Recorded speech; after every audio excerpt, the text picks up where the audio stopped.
Welcome to the Colts Squad Show. I'm your host, Derek Schultz. And hold on, I'm getting reports that there's NFL football this week. And I'm Zach Hicks, and I'm finally excited to see Lou Anarumo's defense in action this Sunday. I'm Jake Arthur, and my God, we've made it. It's Indiana Jones time, baby. I'm Alan Pinkett, and it's the most wonderful time of the year. Colts Nation, rise up. It's the Colts Squad. Everything Indianapolis Colts every week. Covering all the big hits and game-changing plays from the Circle City. The way only the Locked On Podcast Network can. It's time to squad up. The Colts Squad Show starts now. And what better way than Alan Pinkett's beautiful singing voice to welcome you into a new edition of the Colts Squad Show here on the Locked On Colts Network. Today's episode brought to you by Mazda. When you follow what moves you, the unexpected is only the beginning. And just like there's more to every highlight, there's more to a Mazda vehicle. Mazda, move and be moved. I'm Derek Schultz. I've been a sports talker here in Indianapolis for many years. I'm also a columnist for the Indianapolis Business Journal. I'm joined by Notre Dame legend, former NFL running back Alan Pinkett, as always. And you everydayers know Jake Arthur, our credentialed boots on the ground, and Zach Hicks, everyone's favorite film buff, the dynamic duo from Locked On Colts, your first listen every day. And boys, we get to talk football today. All right. I mean, we talk football on the show every week, right? But like football, because it's football week, it's happening. Real football. That's right. We're going to do some Colts superlatives. So on the doorstep of a new season, we're going to hand out some awards. We're going to pick our MVP, our breakout player, and then also delve into some hot button issues like hot seat. Who needs to perform? Who's contract year, jobs on the line, things like that. We'll talk about that. Newcomer of the year. And I went ahead and did this myself without asking him if it was okay. The Ashton Dulin Award. So the guy that'll do the little things this season. And a caveat, you can't name Ashton Dulin for the Ashton Dulin Award. We got to pick somebody else. He's still alive and on the team. So That's yeah. right. In honor of Ashton Dulin, we're going to do that. Plus our expectations for the offense and defense against the Dolphins in the opener. Zach and Jake will give their take there. Alan will chime in too on what to expect in an opener. He's a guy that played 7 or 8 of them during his NFL career, and getting into kickoff at Lucas Oil Stadium between the Colts and Dolphins. And then our final position group preview, the linebackers. It's a very small room. It's a very unproven room, and we will dive into that before we exit stage right on today's show. But boys, let's get into the Colts superlatives. And let's start with the biggest one of all, your most valuable player for this year. I think I went a little bit against the grain with mine, but I'm going to listen to what everybody else has to say first, starting with you, Zach, on your Colts 2025 MVP. Yeah, it's tough here because when we look at just MVP awards in general, it always skews towards one position, especially in the last decade or so. So I think just my analytic brain is taking over. We're saying it has to be Daniel Jones this year, and maybe he's not going to have gaudy stats for this Colts team, but for this Colts team to accomplish what they want to accomplish, their quarterback needs to be one of their better players on offense. Look, the Colts are putting all their faith in this 28-year-old veteran who is coming back from a down couple of years with the New York Giants. Colts are hoping for him to be that Sam Darnold, that Geno Smith, that next comeback player of the year caliber quarterback. And look, if you're going to be competitive in the NFL, regardless of how good your team is, your quarterback needs to be your MVP. So I think even if Jones just comes out and has a 25 touchdown, 10 pick season, nothing too crazy, throws for high 3,000 yards, rushes for a couple hundred. Again, I'm not saying this is all world MVP, league MVP numbers, but this is certainly Colts MVP numbers considering what we've seen from the quarterback position since Andrew Luck retired. I think that would be good enough for this team to get in the playoffs and good enough to give Daniel Jones his rightful flowers for the season. So, I know it's kind of just the boring pick here, but look, quarterbacks are the most valuable position in arguably all of sports. So Daniel Jones has to be the Colts MVP this year if they want to make the playoffs. I know that was really tough for you, buddy. So I'm sorry you had to do that, but you probably went with the right choice. I figured one of us, someone between you, me, Alan, and Derek was going to do that. So I'm going to go one that I'm going to preemptively say apologies to Alan because I feel like I'm probably stealing yours, but Jonathan Taylor. I think this offense has got to be powered by Taylor. And while I agree that the Colts, it better be Jones, their bet better pay off and it be Daniel Jones. Jones is going to be pretty reliant on Jonathan Taylor as well. I think Taylor's going to touch the ball a lot this year. They're probably going to look to establish him as their main source through most games. And then once you establish him, that helps Daniel Jones, capitalize on some play action, some big plays in the passing game that way. You keep the defense honest, and they're not just daring Daniel Jones to pass 40 times, which the Colts would love to avoid. But no, Jonathan Taylor, the last we've seen of him, he is still very much that dude. Had like 180 yards from scrimmage in that Week 18 game last year, the last time we saw him in real game action. He finally played in the preseason a little bit and had a couple big runs. I think it was against the Packers or whichever game it was. But no, they're definitely going to need him. I feel like I keep saying this. He had over 1,400 yards last year rushing, over 10 touchdowns despite missing 3 games. So he's still very, very productive. And if you get 17 games out of him, I had a bold prediction in our bold prediction show with Zach. Like, he could lead the league in rushing. We've seen him do it before. He was top 4 last year, again, despite missing 3 games, and would have been top 3 if he didn't miss it. So I think it's possible that this guy is one of the most valuable players in the entire league, let alone this team. Jake, I really, really like your pick of Jonathan Taylor, and unfortunately, I didn't pick him as my MVP. But here's an interesting stat that I found: when the Colts ran the ball less than 25 times in the game, their record was 0-6. So the importance of a running game is predominant in this Colts offense. But I did take the easy route, because in order for this offense to succeed, you're going to have good quarterback play, great quarterback play. In order for them to balance out and be a ball control offense, you're going to have quick decision-making by the quarterback. You're going to have the ball coming out on time to the receivers. The receivers are going to have to do their job. You've got a new weapon in Tyler Warren, but the quarterback orchestrates it all. The running back is sort of a, putting makeup on the whole thing. The running game is definitely a huge part, but in contemporary professional football, you either have that guy at quarterback or you don't have that guy. And if the Colts win this year, it's going to be because of their quarterback play.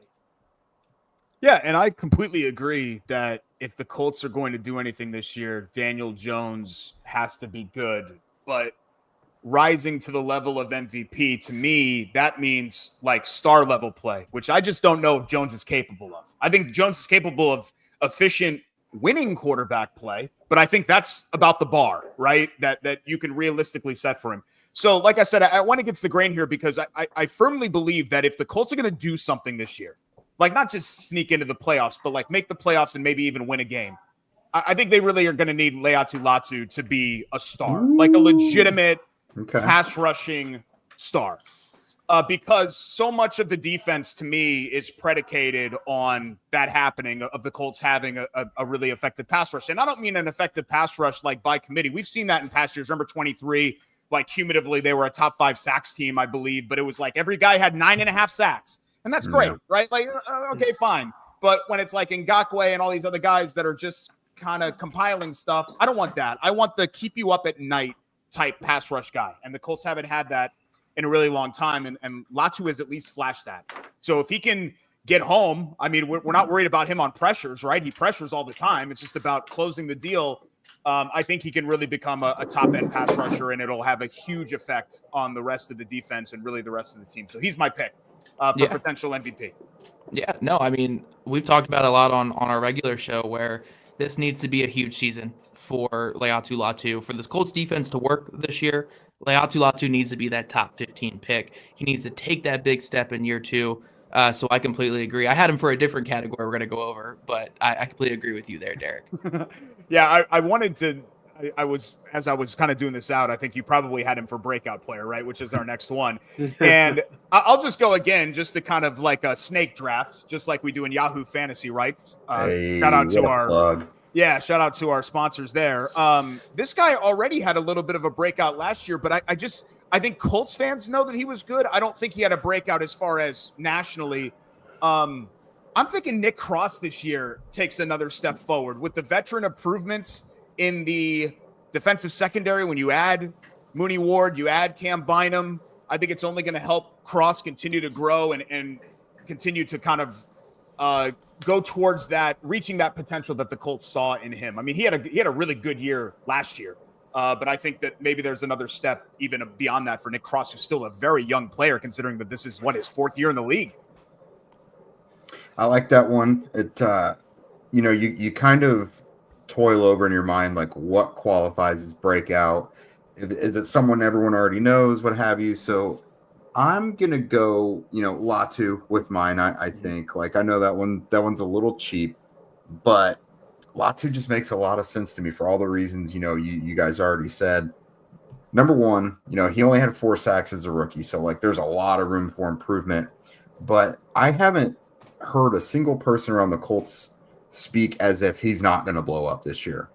And that goes for Lou Anarumo as well, who I have learned doesn't just throw around rosy feelings about guys very easily. He's very much a coach that players gravitate to and they really appreciate and like, but he's not just out here pumping up guys left and right like we've heard other coaches speak before. But everything he says about Latu, very, very positive. I mean, he said, I think twice the other day that he thinks he's going to have a hell of a season. And I mean, that's very telling for Lou Anarumo to say that. And they all seem very, very confident that he's figured out these things where he's getting in the backfield, but he's just not finishing with sacks. And I think very realistically last year, he probably should have had at least 6 or 7 sacks, if not for slipping off guys and plays that he really should have had. So if you include that he's going to improve his ability to get into the backfield in year 2, but also to finish some of those plays, I think you're looking at a double-digit sack guy this year. Yeah, no, for sure. And Alan, I'll let you go with this next one here because I'm going to go on for hours about offensive linemen probably to close this out. Yeah. Well, Derek, the best thing about Nick Cross is where's number 20? So I can tell you did some very introspective, deep, dig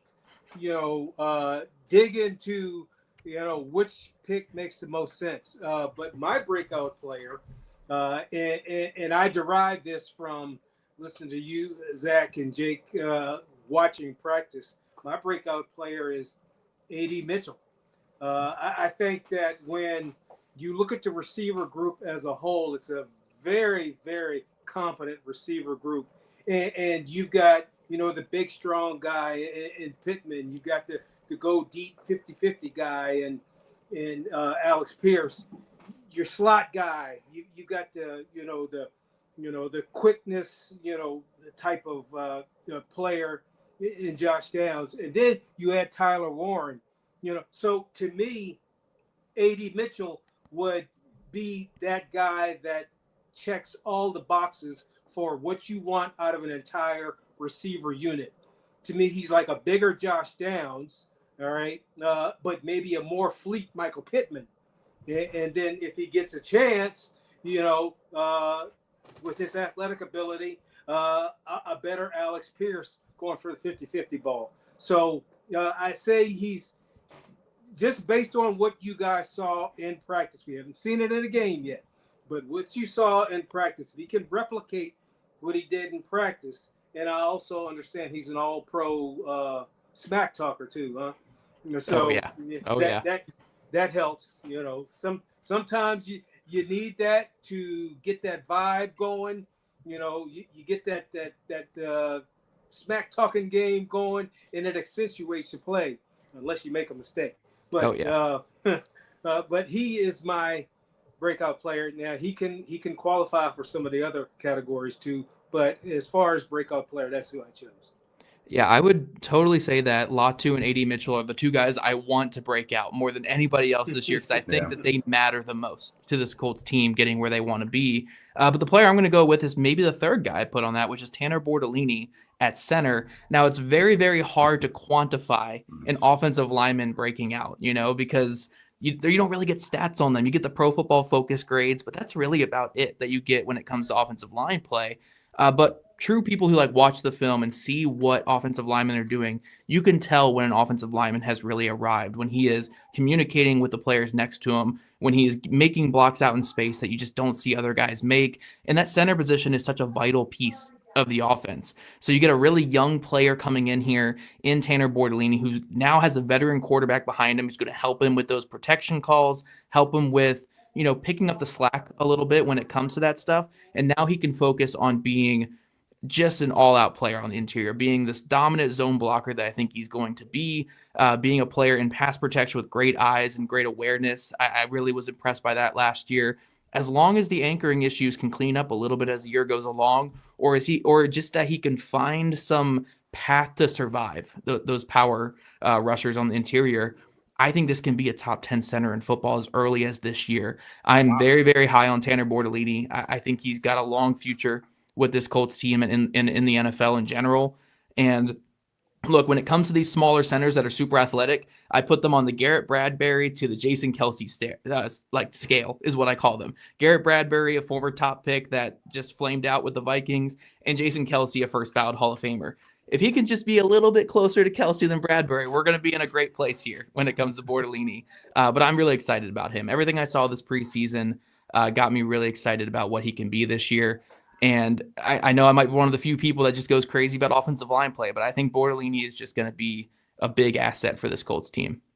Well, forgive me for not being as well versed on all the players, but this would be his first year starting, Tanner Bortolini, his first year starting and taking the place of a veteran that was there how many years?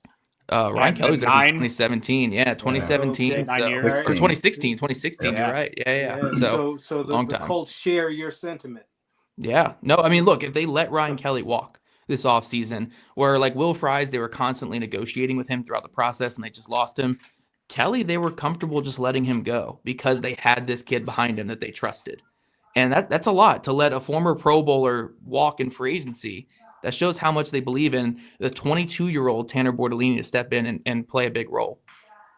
I'm just looking forward to if he pancakes somebody doing the Italian emoji for Bortolini. I'm just excited about having the Italian last name there. We'll see what kind of season he has for sure. Our Colts Superlatives continue with a category that includes the player facing the most pressure to perform. That's next when the Colts Squad Show returns. This portion of the show brought to you by Mazda. This is Mazda's Moving the Game Forward, brought to you by those who believe it's not just about playing the game, it's about redefining it, because these moments do more than win. They push what's possible. They remind us to go the extra yard and shift into the extra gear and keep moving the game forward. Even though Sunday's game is just one of 17 for the Colts, there could be a moment that is a major impact on a win or a loss. And considering that the Colts could be fighting with the Dolphins for an AFC playoff spot when it's all said and done, the result could be season-defining. Every game matters in the NFL, and that's what keeps fans and players alike moving forward, always chasing the next great moment. When you follow what moves you, the unexpected is only the beginning. And just like there's more to every highlight, there's more to every Mazda vehicle. Mazda, move and be moved.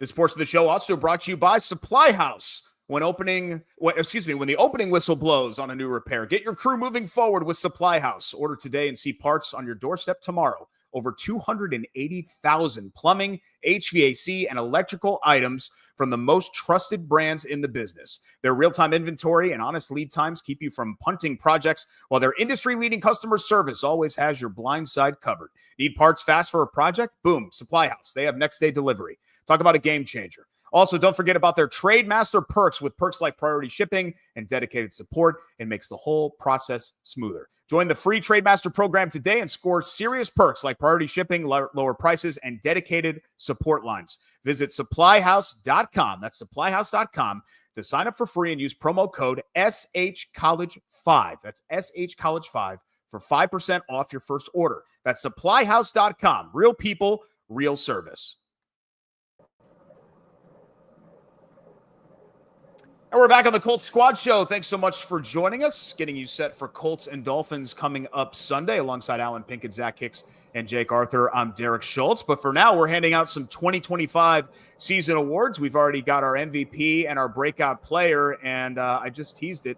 The player facing the most pressure this year, the hot seat, needs to perform. And guys, I went back to that edge room because it's a contract year for Kwity Paye. And even if maybe the Colts aren't in his future, a big payday is from somebody. So I do think, in Paye's defense, he has had a perfectly fine NFL career. He's a good player against the run and things like that. He has a utility, right? He's just not a game-changing edge rusher, which anytime you draft an edge in the top 15, 20, that's kind of what you're expecting to get. So it's not that I've been necessarily disappointed by Paye. I think his season, I think his career has just been fine, but I think there's an opportunity here for him to really, especially if Latu breaks out and he's on the other side, maybe he's the beneficiary of some of that attention and can pad some of those numbers as well and take the next step as a player in his fifth year. But Kwity Paye to me is a guy that also needs to perform. I just think so much, and this is probably true for most NFL teams, but so much defensively is dependent on the Colts really creating a nightmare situation for the opposing quarterback, which they really haven't consistently been able to do very much of. Yeah, no, I completely agree. And I'm actually going to piggyback off of yours and go with another player in that edge room, Leatu Latu. I think the hot seat is there for him. And it's not the same level of hot seat as Kwity Paye because Leatu Latu's under contract for a couple more seasons, at least up until his fourth year. This is going into year 2 for him. So he's got multiple years left on his rookie deal. And then you have the potential fifth-year option as well at the end of this. But the thing with Leatu Latu is he's not young. He's 25 years old. Like, I know that's relatively young, but in the NFL, again, it stands for not for long. If you're not hitting that potential early, or at least getting like what Kwity Paye is doing, well, look, Kwity Paye, like you said, has utility, is a really good run defender, and finishes years with like 9 sacks, 8.5 sacks. Good utility pass rusher. For Leatu Latu, he needs to get that 10-sack threshold because for all the pressure that's been on Paye as the 21st overall pick, Latu was the first defender taken in his draft, the 15th overall pick as an older edge rusher that was expected to come in and produce. And now he's going to be in a system that's going to make quarterbacks hold the ball a little bit longer, that's going to pressure quarterbacks in terms of just having to think pre and post snap. So everything is lining up for Leatu Latu to have a big year. Now he just needs to go out there and perform. He has DeForest Buckner next to him. He has some good pieces around him. He needs to be that star pass rusher for the Colts. I know it's a lot to ask of a player in year 2, but he's 25, had a good year last year. The Colts are sky high on him internally. Now is the time where Latu needs to emerge. It doesn't need to be TJ Watt. It doesn't need to be Micah Parsons, but a bigger step forward from this past season that he had as a rookie is exactly what the Colts need, is exactly what he needs as well. So maybe his seat isn't as hot as Kwity Paye's, who is looking to get a big contract after this season, but I think it's pretty hot in terms of the Colts' expectations of, we need you to be a star. You internally expect yourself to be a star. We need you to hit it this year. Those are both pretty good. Of course, with Kwity, they may have drafted his replacement this year in JT Tuimoloau. And then Latu, we've talked a lot about how the entire fate of the pass rush room is essentially on his shoulders because they don't have anyone else who's capable of being like an alpha dog pass rusher. So mine, I'll go ahead and pick the elephant in the room. Daniel Jones, most precious to succeed. Would have been Anthony Richardson if he was the starter. Sure. But for Daniel, this is perhaps, depending how this goes, perhaps his final opportunity to be a starter in the NFL. Now, if it goes well and he gets the Colts into the playoffs or has like a really efficient year where, it's his best year since 2022 or something like that, then that could parlay him into being a bridge with the Colts or getting another opportunity somewhere else. But if this goes bad and he plays as poorly as like half the fan base thinks he might, then it's going to be really hard for him as a free agent to sign somewhere for $14 million again, no less the ability to compete to start once again. So I think it's going to go fine. Like with Shane Steichen and with the weapons they've got around him, I think it's going to go fine. But at the same time, we're talking about a guy who, again, may not get the opportunity to be a starter in the NFL again. He'll be on a roster, but how many teams are going to want to be saying, okay, the Colts put a lot of good stuff around him, and he didn't produce. And he's only really done it like once in his career. So he can come in to back up, but he's not going to be competing to start. So I think there's quite a bit of pressure on Jones. And again, Steichen has put a lot of pressure on Jones by picking him as the starter over Anthony Richardson. So there's layers to this, but no matter how you look at it, there's a lot of pressure on Jones, probably internally as well. Because, I mean, he's got to look at this as his chance for redemption in the NFL as well. So no matter how you cut it, this guy, I think, has the most pressure in the entire building as far as players go. Hey, so what was the name of that movie where Tom Cruise was the agent and the huge tagline was, "Show me the money"? Jerry Maguire. Jerry Maguire. I was going to say All the Right Moves, and I knew that was wrong. Jerry Maguire. But I guess the point I'm trying to make was, and I can't remember the name of the guy who played the receiver, but he bet on himself. He did a 1-year contract. I see Daniel Jones doing the same thing. He's betting on himself. So I don't think he feels pressure. I think he looks at it as a challenge. But he wasn't my pick for the one on the hot seat. But I think that was a very good pick, Jake, to put it on him, because from the outside, we see it as pressure on him to make the right decision. I think in his eyes, it's like, I know I can play quarterback. I just need to be in the right system and give me some better receivers than I had in New York, and I'll be able to show you what I can do. So the hot seat pick that I made is the same as the breakout player, A.D. Mitchell. And the reason I picked A.D. Mitchell, because you guys have given him so much praise. He's done so much at practice. You don't get paid for your potential. You get paid for your results. And you got to translate what you do in practice to the field. And I got to tell you, after watching college football this past weekend, the talent level of the receivers is so above par. I mean, there are excellent guys that will maybe not even be eligible for the draft this year. So I think it puts more pressure on current receivers. They got to get damn close to their potential fast, because I think they can be expendable, because there's just too many in college that you can just go pick up. So I think, it's time for them to stop being an all-pro on the practice field and show some moves on Sundays. And that's why I think there's pressure on A.D. Mitchell. I like that. I put a lot of pressure on AD to produce more one-liners and quotes when he's mic'd up, because when I'm having a tough morning, I just go back to the Ravens practice and I say, "What would Jesus do? Mush him." That has become my new favorite thing on earth to say.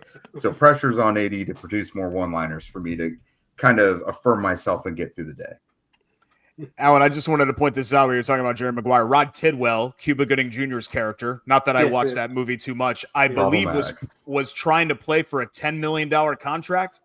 Yeah. That shows how long ago that was, right? Like $2.5 million a year, where Michael Pittman's making like 25 a year with his deal. But yeah, Jerry Maguire, man, a classic.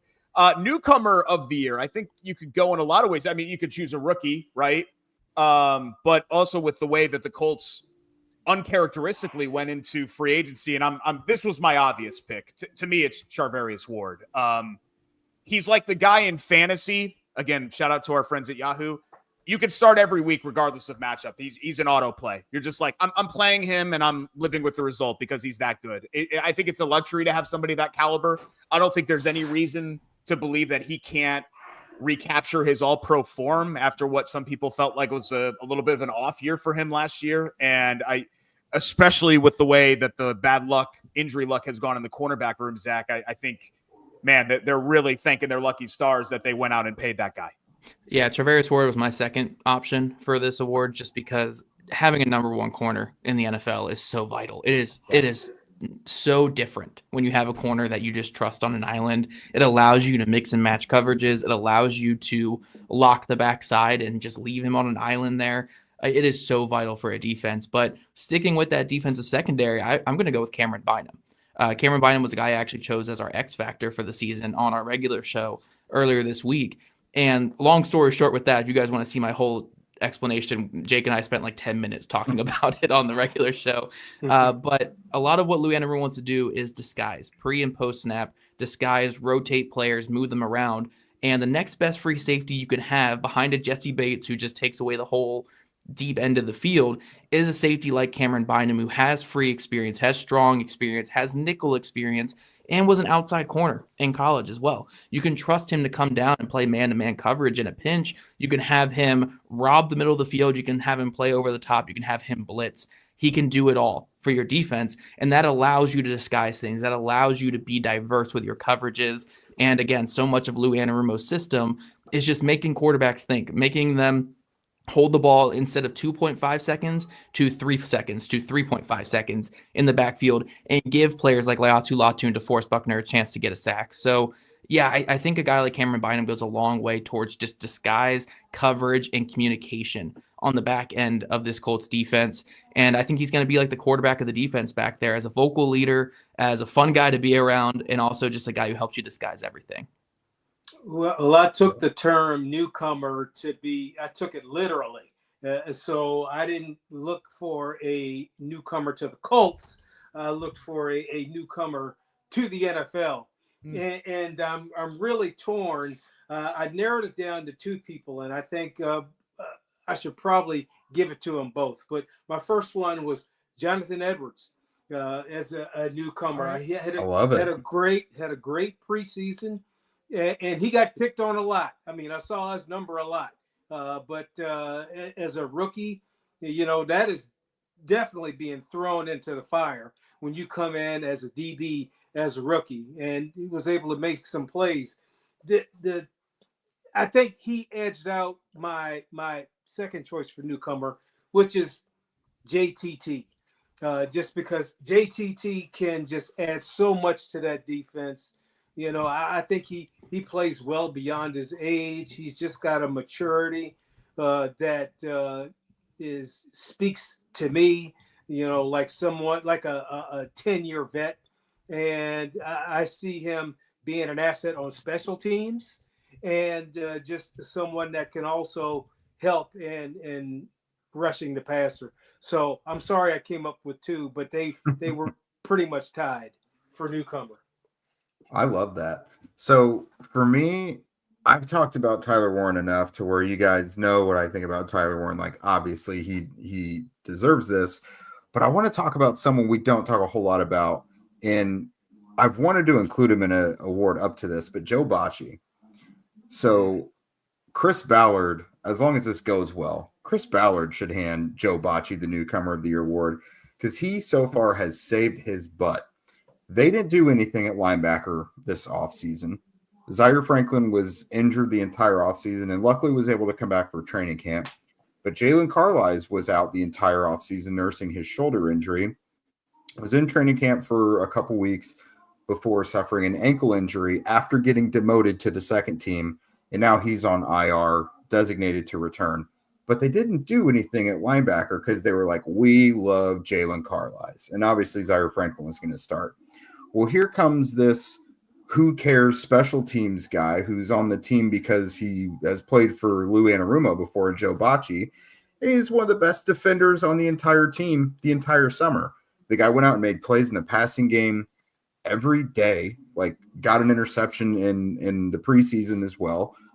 Came out, and I was assuming the other shoe was going to drop and that he was going to be terrible against the run or something. And he had a rocky start, but I thought he rebounded well. And now I'm pretty optimistic that this linebacker group is going to look good because Joe Bacci is going to complement Zaire Franklin very well. So the fact that they kind of neglected the linebacker position because they loved their injured guys, it's going to wind up not biting them in the butt because Joe Bacci, I think, is going to come in and kind of save the day. Now, we have to see him in the regular season, but there's nothing more this guy could have done to set himself up for success this year. Again, he came in, was considered just a grade above a camp body. We only knew him because we saw he had the connection to Lou Anarumo, but he came out and balled out every day and has made himself a starter and didn't need to. They had every reason in the world to want to start a Jalen Carlisle or a Cam McGrone, who's been there for a couple years already. But it's Joe Bacci, the newcomer that Lou Anarumo can trust to, send out signals about the defense to the rest of the entire team.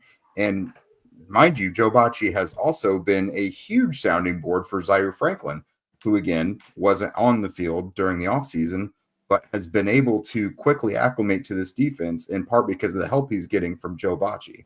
So Bacci has been incredibly valuable to this entire defense so far. And real quick, because I know Derek needs to get us to our next segment, his run defense in the preseason was phenomenal. I'll talk more about it later. It got better, yeah. But I'll say his run defense in the preseason was phenomenal. Great run fits, physical player, smart player. Really excited about Joe Bacci this year. I mean, outside of, honestly, I'm not saying this to be funny. I'm being serious. I'm a everydayer, right, for Locked On Colts. Outside of Anthony Richardson and Daniel Jones, I think Joe Bacci, for name mentions on Locked On Colts in the last 6 weeks, might be in the top 5, right? Or right outside that group for sure. I mean, you guys talk about him a lot, and he's deserved to be talked about. Let's go rapid fire. Ashton Doolin Award. This was mine. As Zach knows, it's so critical to have a player at this position that you can trust. And I know Zach's been watching preseason film on him. He's been looking at his form and his velocity. I think Spencer Schrader can really be the little guy, the little things guy for this Colts team and come through, make those PATs, make those, in all seriousness, he's got a big leg. And if he can hit more often than not from 45 plus, which is something Matt Gay could not do, at least later in his Colts tenure, I think that could do a lot for this offense because, let's face it, I don't think they're going to go out there and be scoring 30, 32 points a game. Yeah, and real quick with mine, Mo Alley Cox, I think, is going to be the little things guy this year. 12 personnel guy who's going to come out here, protect Tyler Warren, let Tyler Warren be the pass catcher that he can be just a pure run blocker that comes out there and catches a few 3rd and 4th down passes like he always does. But now we're not going to hate him for it because he's actually a backup tight end. I think Mo Alley Cox is going to be our Ashton Doolin Award winner this season of doing the little things right. I love this award. Derek made this award just for me. I love it so much. All right, rapid fire, my guy who, again, I'm going from the same cloth as Ashton Doolin, a special teamer who's occasionally going to get forced onto offense or defense, but do it adequately. I'm going Chad Muma. What do we think about that? Yeah. That's a total shot in the dark because I also wanted to pick Mekhi Blackman. But Chad Muma, let's just say he's a quality special teamer for them like he has been for Jacksonville. But, you need him to get on defense occasionally because, Zaire Franklin or Bacci will get banged up at some point perhaps. And then Muma comes in and just plays really well, solid football, doesn't lose you the game. But, I mean, that's what Ashton Doolin is. He's not a star, but he comes in and he gets his job done and doesn't lose you the game. I'm saying Chad Muma for that one. So I was thinking along the same lines as you, but the Ashton Doolin Award goes to Joe Bacci. Because, all right. Perfect. Because I think that he will enhance the play of Zaire Franklin. Even though Zaire Franklin made more tackles than anybody else last year, he will enhance the play. I think he'll enhance it because, Zaire Franklin will know there's somebody else on the field right by him that knows what the hell is going on, from a communication standpoint. And doing the little things right is how he put himself in this position to be a starter when he wasn't expected to do a damn thing. They just, like you said, an extra body in camp. But he showed that he was strong against the run, good against the pass, good rushing, good fundamentals, just hard-nosed, tough, good linebacker, football player. So that's my choice for the Ashton Doolin Award. Good choices. That was fun. I'm glad that we ripped that one off from our friends with the Bills Squad Show to take the superlatives. Yep. I always like handing out those preseason awards, and we'll see how those takes age coming up here in a couple of months. But with a new starting quarterback and a new defensive coordinator, what can we expect from both sides of the ball for the Colts Sunday against Miami? We'll discuss next here on the Colts Squad Show. This portion of the program brought to you by Yahoo Fantasy. We've been shouting them out all day. The NFL season starts this week, and you can already feel the buzz. Fantasy football season is here. Everybody's researching, drafting, and building their championship squads. If you hadn't joined a league yet, Now's the time, and it's all happening on Yahoo Fantasy. This year, I'm playing Yahoo Fantasy Football, and you should too, whether you're a first-timer or a veteran creating your millionth league. Yahoo Fantasy is loaded with fun ways to compete and brand new features that make the game even better. With season kickoff on September 4th, now is the time to start playing Yahoo Fantasy Football, which offers so many fun ways to compete. My fantasy draft is tomorrow night. I can't wait to try the new Draft with Friends mode to add to the experience. And even if you don't have a group to play with, you could join a public league. That's how I got involved. I was 16 years old, and I joined a public league on Yahoo. That was my first ever fantasy league. In 1999, I had Mushin Muhammad on my team. That's how long ago that was. Thank God I had Marshall Faulk on that squad. That was like the greatest show on turf. That was a great fantasy team. Just join a public league, experience a super easy way to have fun and play Yahoo Fantasy. The NFL season kicks off September 4th, so don't wait. Start your league now. Draft now at yahoofantasy.com/LockedOnNFL. That's yahoofantasy.com/LockedOnNFL. And we're back on the Colts Squad Show alongside former NFLer and Notre Dame leading rusher Alan Pinkett and Zach Hicks and Jake Arthur of Locked On Colts. I'm Derek Schultz. Thanks so much for joining us here on this Wednesday night, just a couple of days away from Colts and Dolphins and the NFL opener at Lucas Oil Stadium for both of those teams. And guys, let's talk about what to expect because, you know, it's interesting. You have really a veteran-laden team for the most part at the key positions. And even Daniel Jones, I know that he's a newcomer, he's a new quarterback, but he's a veteran. But that said, he's new. He has not taken a snap as a Colt in a game that's counted. And there's a new defensive coordinator now in Lou Anarumo. So even though this is the previous staff, there are going to be, I think, some changes and some tweaks. But, Zach, what are you expecting to be what are you expecting to see starting on the offensive side of the ball? And let's hope that it's a much different matchup from last year when Anthony Richardson was bad and Tim Boyle was even worse. Yeah, Tim Boyle was definitely worse than anyone who's taken a snap at quarterback in the NFL. Even for anyone who hates Anthony Richardson, I think they can agree with that as well. But to look at this Colts offense, I think this is a perfect team for them to get in week one because this type of defensive coordinator this is the type of guys that Shane Steichen struggles with. The non-static defensive coordinators. This is why the Colts went out and got Lou Anarumo, because the Anarumo type of defensive coordinator is exactly what Steichen struggles with. When he can get a clear look pre and post snap for his quarterback, Steichen is one of the best, most diverse play callers in football, and it's why he destroys the Tampa 2, the Seattle cover 3, and whatever the Steelers have been doing the last couple of years. I think they're kind of a mixture of both.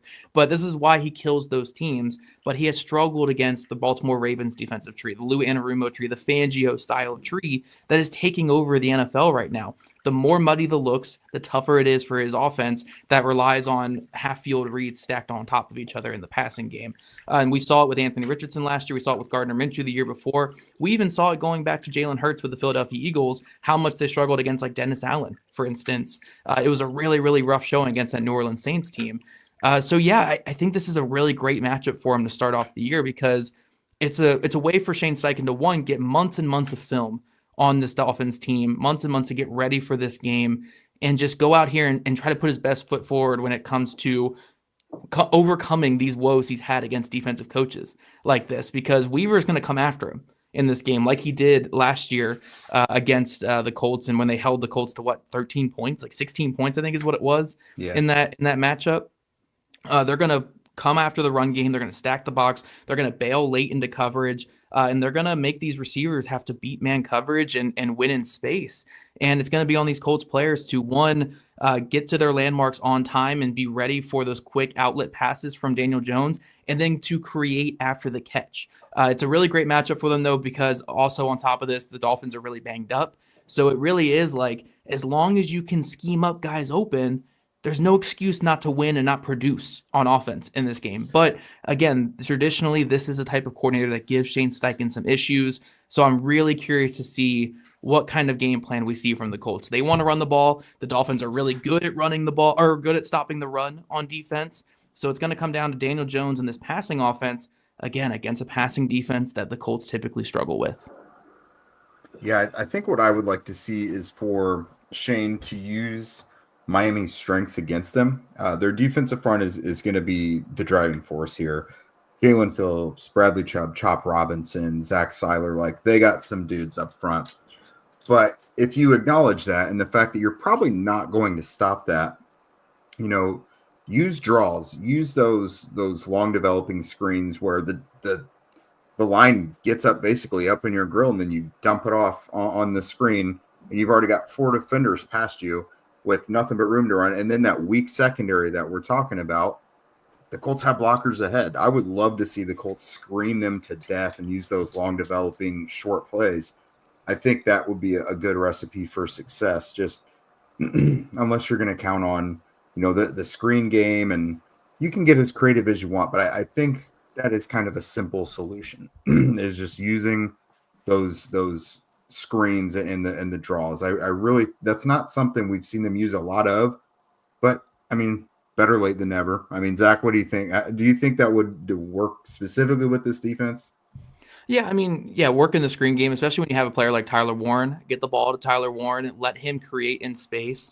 Utilize the mesh game. I know again, this style of defense is really good at dropping that rat defender in the hole and taking away those mesh points. And Shane Steichen loves relying on mesh. And again, this is where the issues come with Steichen versus these type of defenses that like to just be diverse and use defenders in different ways. But I think at the end of the day, it's going to come down to the quick RPO game, how Daniel Jones identifies pressure pre-snap and knows where to get the ball out hot and get the ball out where it needs to go. And then these pass catchers just making plays. How many 50-50 balls can can Alec Pierce win? You got me thinking Ashton Doolin right now. Can Alec Pierce win in this game? Because Alec Pierce is your 50-50 ball guy. Can he turn a couple of those 50-50s into 70-30s? Can he really make some big plays in this one and push the Colts over the edge? So, yeah, I think that this is going to be a big game where, look, we talked all offseason about these pass catchers being good enough for a veteran quarterback to push them over the top. Can they show that in this game? No drops, winning 50-50 contested balls, and creating after the catch. That's going to be vital for this team to have success on Sunday. Well, when you go to the first regular season game, I'm sure I've talked about it before, but there's a certain speed during the preseason. Then it gets amped up to a different speed in the regular season, and then it amps up even more when you get into the playoffs. So when you approach that first game, you want to be in your best condition, and you want to be in your best health. When I look at the health of the Dolphins, they had 12 guys on the injury list. Okay? The Colts had 1, and it's a dude with his elbow. So they don't necessarily have the health, so to speak. Schematically, I mean, everybody's on their game, but it's just a big guess right now. So who's going to be the most mentally tough entering the game to carry out the game plan, knowing that it's a game of inches and it's going to be 2 or 3 plays that's going to, make the difference in the game? I think that the Colts look pretty good in this matchup. I know that the Dolphins, especially Dolphins defense, when they look at the Colts, they say, there's one weakness, new center, new guard on the right side. That's where we're going to attack. But, I mean, you can overcome that. Just run to the left side. But, I don't mean to make it so simple. And then when you think of the Dolphins on offense, they are so dependent on Tua. If Tua is not there, they lose. I think maybe they won 2 games last year without Tua, but they lost a hell of a lot more. They're so dependent on Tua, and it's a team that relies on speed to burn. So made sense to me. The 2 corners that the Colts have makes all the sense to me in the world. You want experienced corners out there to deal with all that speed because they're cagey enough to know, the angles that these receivers takes, how these receivers can break off certain routes, how they can try and improvise. They've seen it. They've done it. So I think you're a lot smarter in the defensive backfield on the Colts side than you are on the Dolphins side, dealing with the quick passes that are going to come from Daniel Jones and the playmakers that the Colts have. But I still boil it down to who's going to be the most mentally tough and in best condition and health to win the first game. Yeah, and it just feels like, and it's just one game, and the seasons are very long, and things can really change from game 1 to game 17. But it just feels like so critical of a matchup because this isn't, like Arizona in week 1 or something. No offense to the Cardinals. And it'd still be a season opener. We want to see this ridiculous winless streak end for the Colts season openers, right? Regardless of who they're playing. But because it's the Dolphins, because they're a team that's right there just kind of hanging out in the middle where the Colts are, and I'm sure they're having the same discussion in Miami right now, it just feels like a really, really big game, about as big of a game as you could have in an opener, maybe outside of like a divisional matchup because, as the coaches and players like to say, those count twice. Yeah, for sure. Don't you want to be that team that ends this 11-year streak of not winning an opener? I mean, is that not motivation? Is that not a way to keep your job, solidify your position on the squad? And remember the order. You want to win your first game. You want to win your home games. You want to win the division. And then you want to get in the dance and anything can happen. But it starts with the first game. Yeah, last time the Colts won a season opener, it was before Zach could grow a mustache. Let's not hope it's until he can grow a gray beard that they finally break the streak. Right? I was growing a mustache back in middle school. It wasn't the best looking mustache, but I was growing one back in middle school. Someone in the comments said Subway was still $5 footlongs back when the Colts last won an opener. Now it's an arm and the leg for those. Caleb might be right. Caleb might be right. Thanks to the inflation, right? Our position group previews conclude with perhaps the weakest and most barren position group of them all. But was that by design? We're going to talk about that next on the Colts Squad Show. This portion of the show brought to you by our friends at FanDuel. The NFL season is here, and FanDuel is making sure you're ready for kickoff with a can't-miss offer. Right now, new customers can bet just $5. See, just like the footlong, it's still $5. And if your bet wins, you get $300. How about that? $300 in bonus bets to use across the FanDuel app.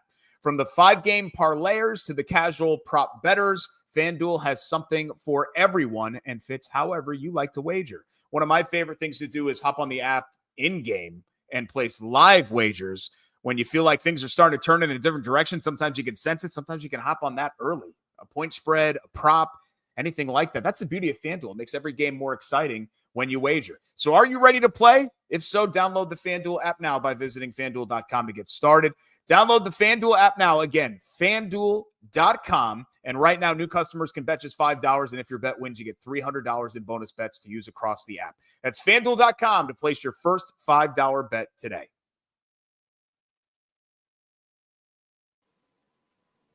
And we're back on the Colts Squad Show for a final time today. I'm your host, Derek Schultz. Alan Pinkett, Zach Hicks, Jake Arthur is here. Thanks so much for joining us. And, of course, Zach and Jake will have plenty of more in-depth Colts-Dolphins preview for you everydayers on Locked On Colts, so stay tuned to new shows for that. I know they released a show today. If you haven't listened to that one, we're taping this right now on Wednesday. We're streaming this on Wednesday, but Thursday, Friday show as well, and then our Sunday show. I'm going to reiterate this again at the end. Live post-game recap right here, Colts Squad Show. Don't miss it. We would love to see you to either celebrate or commiserate, depending on what the result is in week number 1. But, guys, let's go over our final position group preview. We left this to last because I didn't know if the Colts were going to make some additions, and they actually did make a late addition in Chad Muma, who was brought up earlier on this show. But the linebacker room for our position group preview, let's start with the guy that we're most familiar with because he's been here for a long time now and has been really a pillar and a locker room leader. But Zaire Franklin, the lone holdover from a room that has pretty much completely been turned over. I understand McGrone's been in here, but as far as roles, he is the only linebacker coming back that is going to fulfill the role that he previously had. Look, I know he's been a bit of a polarizing figure because not everybody is happy with the in-season podcast and some things that are said and then how those takes age. But overall, there's no denying, regardless of how you feel about him, Franklin's a very important and productive player. And he's coming off a career year as well. And again, unquestionably a team leader, Zach. I think he's, especially now with this linebacker room being so unproven, I think he's even more important than he's been in the past. Yeah, I think the pendulum with Colts fans' feelings towards Zaire Franklin has swung way too far negative in the past 365 days or so. I mean, we were talking about this guy as one of the core pieces in the locker room, one of the most ascending players on the team heading into last year. And we let some podcast takes kind of muddy our feelings of him on the field. I'm not saying that there weren't struggles last year, and I'm not saying that he's probably not the all-pro caliber player that his numbers would indicate last year. A lot of those numbers did come from a couple good bounces. I call it puck luck in hockey, but like ball luck in the NFL. And also a couple of times just, the Colts being on the field so much on defense, with their offense being so 3 and out, that their defense is on the field for more snaps than anybody else. So of course you're going to get more tackles. Of course you're going to get more stats piling up. But all this to say, I think Zaire Franklin's still a really solid linebacker in the NFL. He's a good run and chase player. He's a physical, aggressive player, makes some plays in the backfield. I think his pass coverage has gotten better every single year of his NFL career. I'm not saying it's Fred Warner level, but I think it has gotten better each year. And as long as you can put a guy next to him that is just more in tune with what's behind him and what's in front of him, and a little bit more rangy overall, and you can let Franklin be more of that attacker like the Colts did with Shaquille Leonard back in the day, I think Franklin can be a really, really good asset for your team. He just needed a better complementary player with him. So I think a player like Joe Bocci could be that this year. I think Bocci reminds me, again, a lot of it like an Anthony Walker type of player, which I think is more around what Franklin needs next to him than an EJ Speed, who's kind of the exact same thing as him. So I think this is going to be a really good thing for Franklin this year. I think, again, he's a Pro Bowl caliber linebacker who had a boost in stats last year because of a couple good bounces and because of just being on the field a lot. But on top of that, he was really great at forcing fumbles. So maybe he did deserve the All-Pro, because forcing fumbles is so big in today's NFL and getting those takeaways. So yeah, I think Franklin is just a really good player, man. I don't think that he's, again, like this superstar player, but the next best thing, a really good leader too. And I know a lot of people don't want to say that because of the podcast, but a really smart player that you want to have on your team. I'm a big fan of Zaire Franklin. And again, I think that the pendulum has just swung a little too far on him. You can come back a little bit from All-Pro, but I think he's still a really solid player for your team. I agree. And I think it definitely will help having someone who plays complementary next to him instead of, again, EJ Speed, who, when you have two of those guys out there just making the mistakes and making comparable mistakes and being out of position and this and that, like, it's a lot easier to amplify your feelings about them. And look, he's not a perfect player, and he does struggle to read the room sometimes online or in person at the game, after the game, shaking hands with an empty sweet box there. But forgot about that one. Yeah. I mean, he is a player that most teams would like to have. Like, as far as players go, it's not just about tackles, but Zach was kind of getting to this. Like, he's started to fill out his game quite a bit. He's not just a tackle guy. He forces a bunch of turnovers with the forced fumbles, recovering fumbles. He added a couple interceptions last year. He has put a lot of studying and film work into getting himself better in coverage. I know he's done a lot of work with Kenny Moore on figuring out how to read offenses better and get in better position to make those plays, which we saw directly correlate to those interceptions last year, especially the one against Minnesota. Was like, he explained afterwards, was like a direct result of something he noticed on film earlier in the week. So he's getting better there. Like, he was mostly just a run stopper early in his career, but he's a little older. But we also do have to remember he got a very late start at becoming a starter in the league. So he's still rounding out. Like, he's probably pretty close to his peak now. But I think if you've got someone who's good in pass coverage next to him, like a Bocci, or let's say Jalen Carlisle rebounds after he gets back from IR and is good and healthy and all that. Like, if you have someone who plays complementary next to him, I think it won't look as bad, because like EJ Speed just had some big gaffes, and those two doing the podcast together and this and that, like, and again, making very comparable mistakes. It was very easy to point a big finger at them and just say, like, you're what's wrong with the defense. But this guy is a student of the game. He studies. Again, he's going to probably say and do some things you don't love from time to time. But as far as being a player goes, most teams are going to want a guy like that on their defense. Yeah, and one thing I just want to add real quick, and then I'll let Alan dive into it. But I'm hiding this at number 50, at minute 58 in this episode, because it's a little out there. But everything we loved about Shaquille Leonard early in the Colts tenure, you got every single bit of that last year from Zaire Franklin, from the antics to again, he forced 6 fumbles last year and had 2 picks. Sounds very Shaquille Leonard, Darius Leonard to me, whatever you want to go with there. And then he racked up the tackle numbers.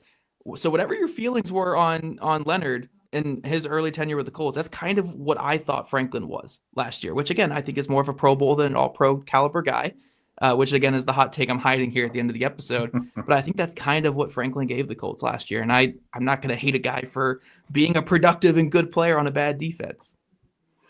Well, number one, he was a Pro Bowl, so he's got the respect of his peers, being voted to the Pro Bowl, but he's also all pro. So that means that members of the media that vote also respect his ability. I'm not familiar with the podcast, but I tell you what. It's dead. Don't worry about it. All right. Do not familiarize yourself with it. Yeah. Do you care what a dude says as long as he's making plays on the field? So that, I guess that's where I come from. I know I say that. Now, I tried to be a good citizen most of the time, Boy Scout, all that stuff. Don't bring undue attention to yourself. But dude made 173 tackles. Now, here's an interesting stat. The Colts had the most missed tackles of any team in the league. So how do you shore that up? You got one guy who had the most tackles, but then as a team, they had the most missed tackles. And so that's where I think a Joe Bocci comes into play. Yeah, and that's where I think your experience in the secondary comes into play. I think you've totally upgraded that defense. It's especially upgraded at linebacker with Joe Bocci there. And you could potentially have, I'm not going to say Joe Bocci's an all-pro, but all-pro caliber inside, which could really strike some fear into their opposing offenses. Yeah, and the rest of that depth chart as we wrap up, guys, Jalen Carlisle's obviously going to start the season on IR, but flashed a little bit last year, right? And we've talked about Bocci a bunch. Jake had mentioned Chad Muma was a standout key depth piece and special teamers in Jacksonville. And even if he just brings that to the table, it fills out the depth chart. Cam McGrone's an LC kid. I'm always going to root for the Indy guys. And Segun Alubi and Austin Ajaki on the practice squad as well. Part of that too in the linebacker room. But thanks so much for joining us on the Colts Squad Show. Next time we talk to you, it'll be a live game recap show, which I can't wait for after Colts Dolphins. We are your place for live game recaps following each and every Colts game this season. So around 4:45, 5 o'clock-ish, barring like overtime or something crazy on Sunday, be here for us to talk Colts Fins with the entire squad. Come in and celebrate, commiserate, whatever you want to do with us. And you can do that all 17 games this year. Last week, you got the AFC South preview. It's not too late to binge every Locked On division preview. Be the most informed NFL fan in 8-episode series, bringing you every division winner, breakout star, and Super Bowl contender. Find the link in the description on the Locked On NFL playlist on YouTube, part of the Locked On Podcast Network, your team every day. Again, we're back with you Sunday. Until then, follow us on socials at Locked On Colts. Check out our other great Locked On content on YouTube and TikTok, and we will see you next time right here on the Colts Squad Show.